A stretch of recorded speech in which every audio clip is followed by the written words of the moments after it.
आहे डे 14 का 13 I think, नाही डे 14. आज आम्ही जाणार आहोत हानले टू सारचू. थोडा रस्ता खराब असणार आहे तिकडे, 70-80 किलोमीटर, आणि पुढचा चांगला असणार आहे असे बोलत आहेत. सो आता ॲक्च्युली आमची रिटर्न जर्नी स्टार्ट झालेली आहे, बट थोडेसे प्रॉब्लेम झाले आहेत. ओंकार काय बोलतात, रोहनला थोडं बरं नाही वाटत आहे. परत इस्माईल सरांच्या घरी थोडा प्रॉब्लेम, इस्माईल सर आमच्याबरोबर राईड करतात, सो त्यांच्या घरी थोडा प्रॉब्लेम झाला आहे. सो ते आता आय थिंक डायरेक्ट चंदीगडला जातील किंवा मनाली. सो ते आहे. आता आम्ही पॅकिंग वगैरे झालं आहे, टॉप बॉक्स वगैरे लावला, आणि आता ब्रेकफास्ट करून निघायचा प्लॅन आहे. किती थोडासा मूड ऑफ आहे, बट ठीक आहे, होतं असं राईडमध्ये. बघू आता पुढे कसं काय होतं. आता 8:30ला निघायचा प्लॅन होता, बट अजून 7:30 झालं तरी अजून काय पत्ता नाही निघायचा. आता ब्रेकफास्ट करू, गिअरअप करू आणि निघू. भेटू सरळ बाईकवरती. आय थिंक मी इंट्रो नाही दिलेला मगाशी. सुप्रभात मित्रांनो, मी निखिल सावंत पुन्हा एकदा स्वागत करतो तुमचं आपल्या मराठी यूट्यूब चॅनलमध्ये, ज्याचं नाव आहे the art of Himalayan.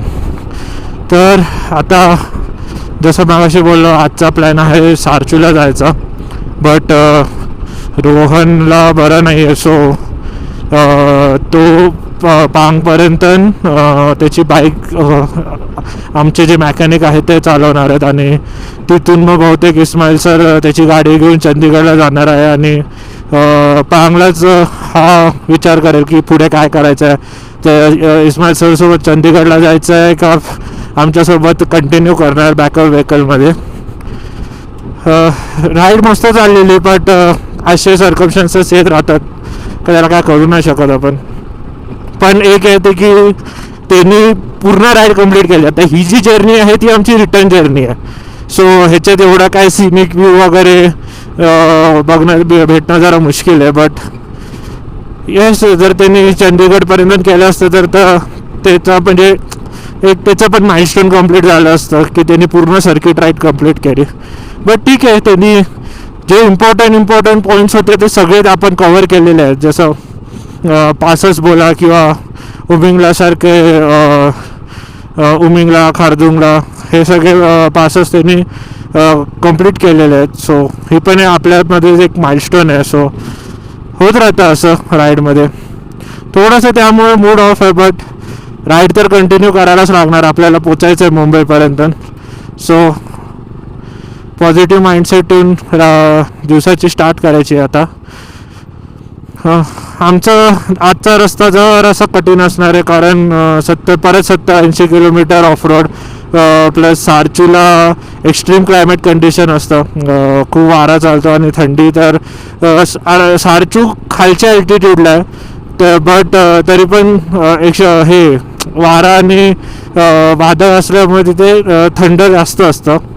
So ते एक चॅलेंज असणार आहे आजसाठी. बाकी एकदम मजेत चाललं आहे, मस्त चाललं आहे. ऑलमोस्ट आता 80% राईड कंप्लीट झालेली आहे आपली. आता जस्ट आहे ती रिटर्न जर्नी. मनालीला 2 दिवस रेस्ट असणार आहे, जे आम्ही उद्या मनालीला पोचणार सारचीवरून निघून.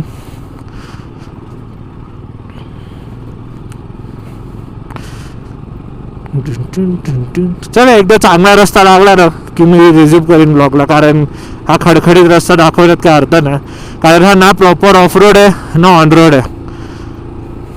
ऑफ रोड म्हणजे माझ्या हिशोबाने जो पँगॉंगला केलेला आम्ही, तुम्ही बघितलाच असाल ब्लॉगमध्ये, तर पँगॉंगचा रोड होता, तिथे तर रोड नव्हताच, तिथे दगडी टाकलेली सगळी रिव्हर क्रॉसिंग नव्हती. तो दिवस खूप मस्त होता, एक्साइटिंग होता. आणि भले आम्ही 4:30ला स्टे लोकेशनवर पोचलो, पण सगळ्यांची बॅटरी 9:30ला गुल झालेली.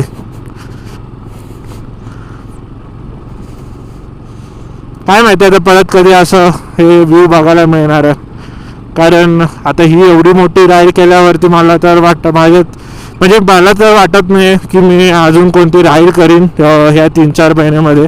छोटी मोठी कुठे असं ब्रेकफास्ट राईड केलं तर, नाहीतर ते मुश्किल आहे जरा. बट अजून खूप मोठ्या राईड्स होणार आहेत पुढच्या फ्युचरमध्ये. जसं जसं टाईम भेटेल, जसं ऑपॉर्च्युनिटीज भेटेल, तसं मी राईड करणार आहे.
काही वर्षांनी इकडे खूप टुरिझम वाढणार आहे, कारण ज्या हिशोबाने BRO जे रोड कन्स्ट्रक्शन चाललं आहे त्यांचं, BROनी खूप अमेझिंग काम केलं आहे, खूप अमेझिंग. Border road organisations. आता हा तुम्हाला ऑफरोड दिसतोय, तो अजून एक 2 वर्षात पूर्ण टारमॅक असेल.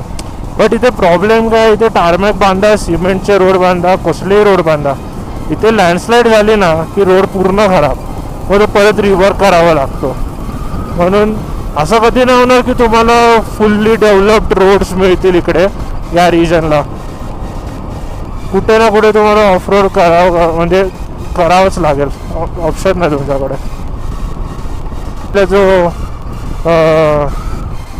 फ्लड आलेला त्याने तर सिमेंटचे रस्ते, कॉन्क्रीटचे रस्ते सगळं वाहून घेऊन गेले. सो अशा रिजन्समध्ये फुल्ली डेव्हलप रोड एक्सपेक्ट करणं म्हणजे जरा इम्पॉसिबलच आहे.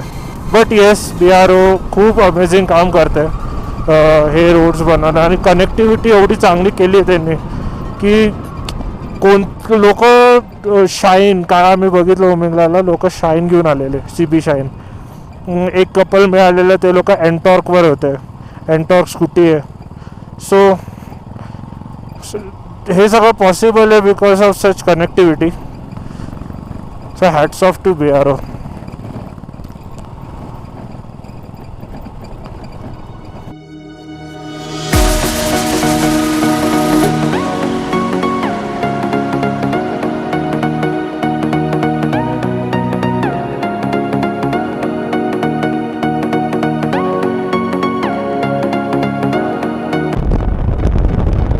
हा संपत नाही आहे, तरी एक बरं आहे की टारमॅक आहे, ऑफ रोड ना. बापरे किती मोठा आहे.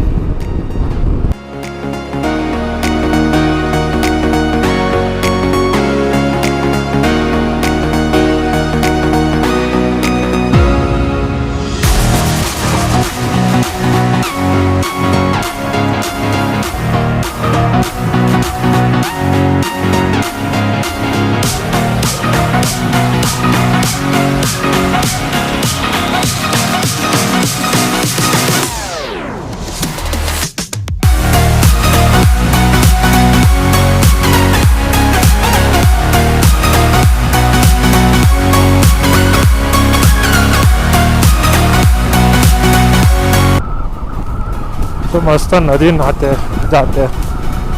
कसली नदीचं नाव नाही माहीत मला, खूप मस्त दिसतं.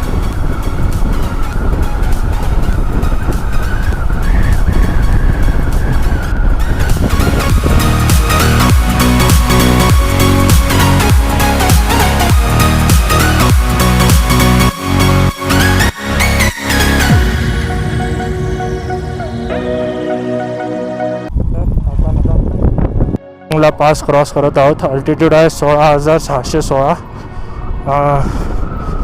वा काय आम्ही मागे 50 ते 60 किलोमीटर ऑफरोड केलं, अजून 30-40 किलोमीटर असेल असं अंदाज आहे. ओ माय गॉड, त्या टायमावर कॅमेरा ऑन केलं मी.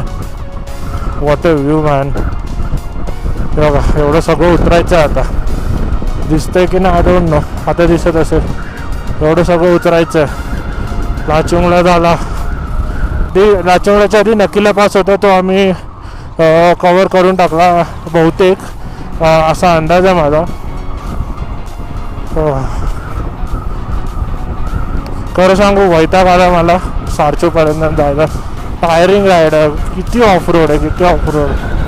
बट ठीक आहे, काही 1-2 वर्षात हा रोड एवढा चांगला असेल की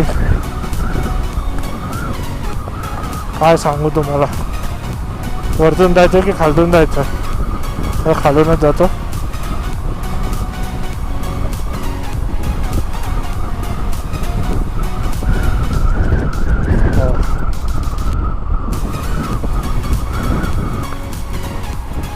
तो मागे गेला तो आमचा राईड कॅप्टन होता मयूर.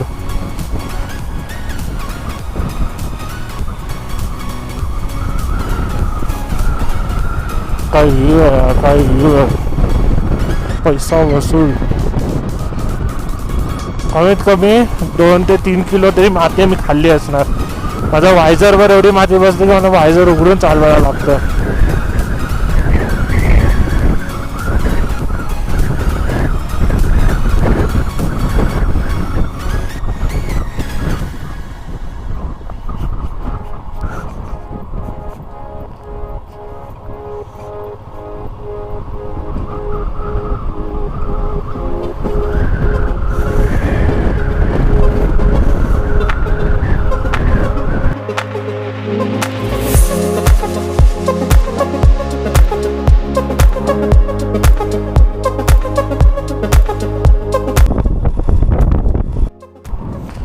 हेच पुढचा व्ह्यू बघा तुम्ही. वेडेवाल वेडे. आय डोंट नो तुम्हाला कॅमेरामधून दिसतंय का, बट अमेझिंग. या भाईने सिलेरी आणली आहे ते. Hats off hats off.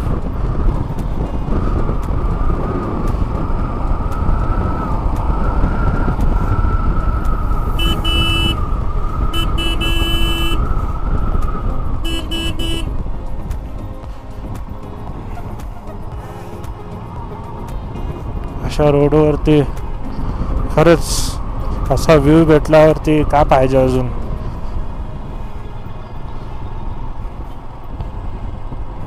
आणि हे लोक असे घाण करतात, काय बोलणार. काय नाही रे, पाटल्या बिटल्या फेकतात रस्त्यामध्ये.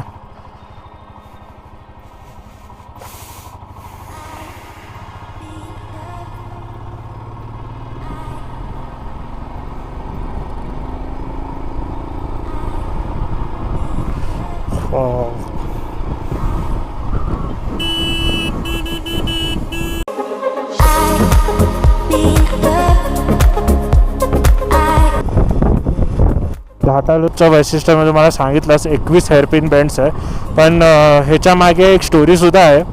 सो काही काळापूर्वी ट्रक ड्रायव्हर आणि क्लीनर होते जे त्यांचं या घाटामध्ये टायर पंक्चर झालेला, आणि जो ड्रायव्हर होता तो जवळच्या गावात गेला मदत घेण्यासाठी, आणि जो क्लीनर होता तो ट्रकमध्येच थांबलेला. सो जोपर्यंत ड्रायव्हर मदत घेऊन येईल तोपर्यंत त्यांना म्हणजे सकाळ झाली, आणि त्यांनी बघितलं की जो क्लीनर होता हा ऑफ झालेला. आणि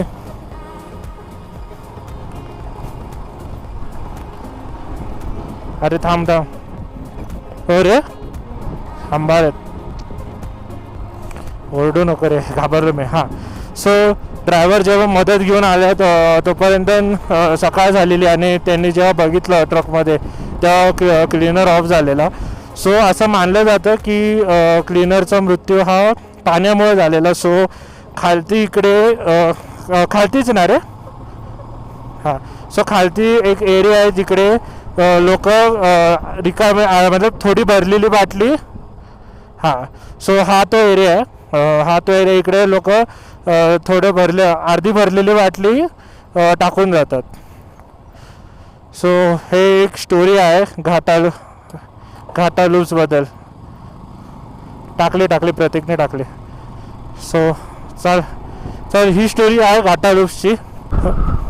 अजून काय तुम्हाला याबद्दल माहिती असेल तर नक्की कमेंट सेक्शनमध्ये मेन्शन करा, मला जाणून घ्यायला नक्की आवडेल. अजून आहे 30 किलोमीटर आहे आम्हाला आमच्या स्टे लोकेशनपासून. हो, ते तर आपला घाटालूप्स कंप्लीट झालेला आहे. आता more 25 kilometers to our stay location. हे काय नवीन, हा उलटा का चालतोय? हा बाबा, इथली लोक थोडे, माझा छंद माझा आनंद. ओके,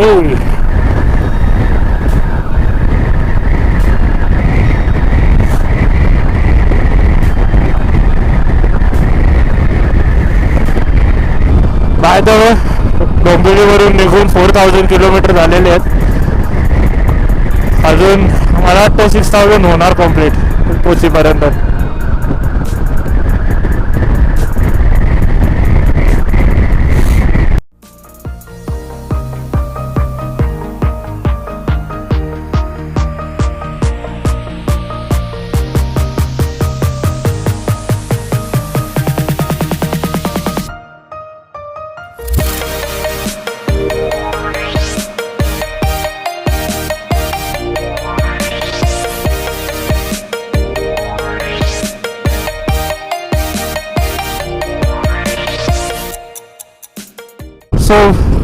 आता आम्ही चाललोय सारचूला. तर सारचूला हा घाटालूच नंतरचा जो रूट आहे तिकडे असा हा व्ह्यू बघायला मिळतो. ऑसम आहे यार, ऑसम आहे. हो.